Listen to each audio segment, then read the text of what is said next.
That's what he nailed to the cross, because he's giving us a grace period. But you better believe you're going to be nailed down and killed if you, by the time you come back, you don't get your, so that grace period is over. He's going to whoop that ass. All right? He's going to give you ICBM missile fire. All right? This is Acts 7:37. This is that Moses which said unto the children of Israel, a prophet shall the Lord your power raise up unto you of your brethren, like unto me, him shall ye hear. This is he that was in the church in the wilderness with the angel which spake to him in the Mount Sinai, and with our fathers who received the lively oracles to give unto us, to whom our fathers would not obey, but thrust him from them, and in their hearts turned again back into Egypt.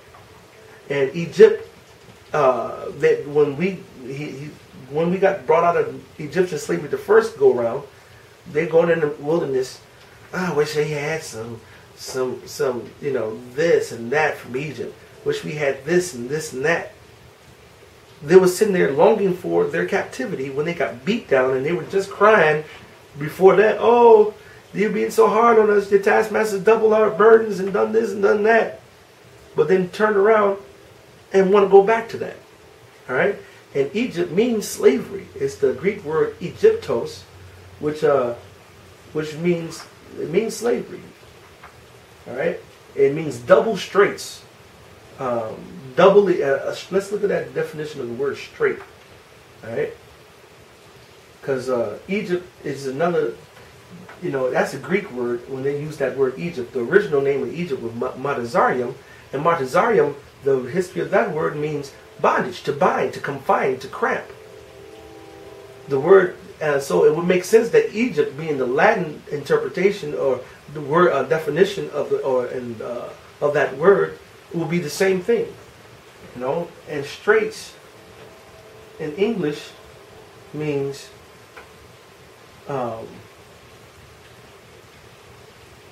one second.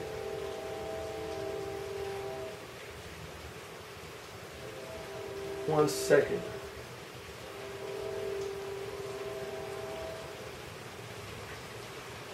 All right, I'm trying to look up the word straits, but they gave me straight.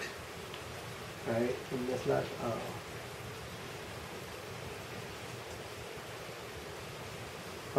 They're giving me straight, and I don't want that one. But it's being confined. It's going through bondage. It's going through hard times. That's what they call it. It's a narrow passageway. Like you look at the Straits of Magellan, which is a period of landmass in a small narrow pass to go through. It's choppy waters, man. It's rough. Right? You're going through from one wide place to another wide place through a narrow passageway, which is also in the scriptures. All right. Well, that's bondage. That's slavery. That's being confined. All right.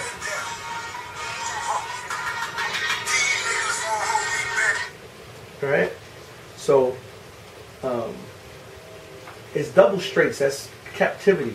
That's and it says right here metaphorically, Jerusalem, for the Jews persecuting Mashiach and his followers, and so to be likened to the Egyptians treating the Jews.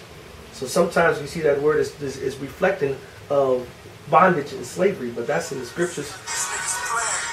That's in the scriptures. That's in the scriptures as well. All right? That's in the scriptures as well. If we go to Deuteronomy 5 and 6, I am the Lord thy power, which brought thee out of the land of Egypt, from the house of bondage.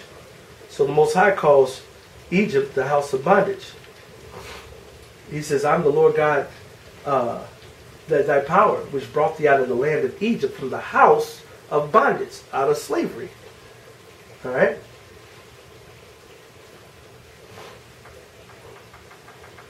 And if we go into Mizraim and go and break down the definition of the word Mizraim, which is we can go to the scriptures and break down that word Egypt, because we got to understand what these words mean. The word Egypt in the Greek, in the Hebrew, is matazarium, and it means land, double straits. No, I'm not. It means double straits, It means you got to click on the root word. You got to click on the root word of Matazarium, which means besieged places, siege, entrenchment. If you go click on that word, it goes back to Matazar, Matazawar, siege, enclosure, siege, entrenchment, siege works. All right, rampart, to the absolute root of the word Tazawar, which means to bind, to besiege, confine, cramp, to confine, secure, to shut in, besiege, to shut up, enclose, show hostility to, be an adversary, treat as foe. All right, so every word, bit of the word Matazarium, which is the original word of Egypt, is to bind, bondage, to confine, to cramp. That's why the Messiah said, you're in the house of bondage. All right, and that's why Egyptos, which is where you get the word Egypt, meant double straits, also double bound. All right, bondage, slavery, simple as that. Okay, but you got to understand that because the Most High delivered us from that in the past, and then said, I will send you into Egypt again in ships, in Deuteronomy 28:68. So we have to understand our history to understand why we still stuck in this American slavery and don't understand it. Then you also have to understand that to go into Isaiah, the 30th chapter, in the first verse, which is the end time prophecy, future, which is now, talking about what we're doing this day.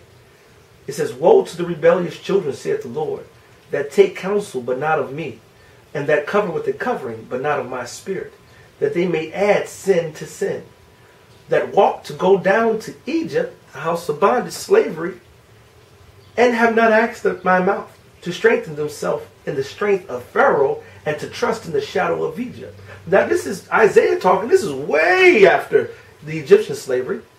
Nowhere in the scriptures were we in Egyptian slavery again, except for like Revelations 11:8 said, spiritual Egypt. Are we not was not the so-called Negroes, Latinos, and Native Americans going through oppression to this day?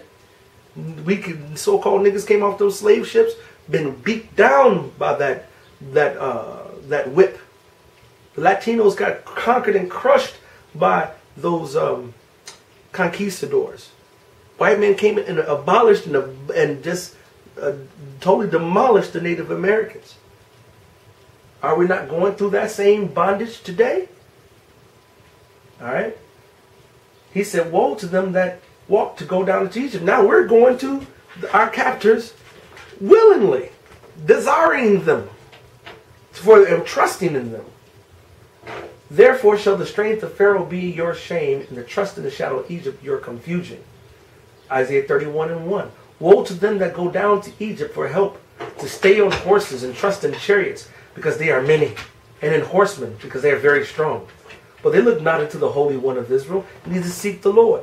So they trust in this America, the government, the police force, these cars, these all this wicked stuff they got out here, this army and shit, and they trust this shit, and which is your slave bondage masters, versus trusted in Yahweh B'Shem Yahweh Shai. All right. Back to Acts 7:39. To whom our fathers would not obey, but thrust him from them, and their hearts turned back again to Egypt. This is a reoccurring thing that we've been trusting in these other nations and trusting in these other gods and trusting in everything outside of